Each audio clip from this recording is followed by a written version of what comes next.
Hey everyone, today I will show you how to pay for gas with Klarna. First of all, download the Klarna app from the App Store or Google Play if you haven't already. Sign up or log into your account and add a payment method. In the Klarna app, go to the Shop tab and select one-time card.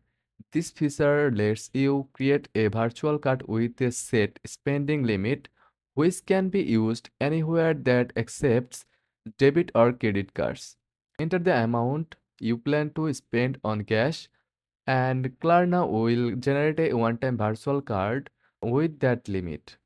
You can use this card for payment at gas stations that accept digital wallet payments or at their online portals. Add the one-time card to your mobile wallet like Google Pay or Apple Pay. At the gas station, simply use your phone at the pump or inside the station to complete the transaction. And that's it, you have successfully used Klarna to pay for gas with the one-time card feature. Thanks for watching.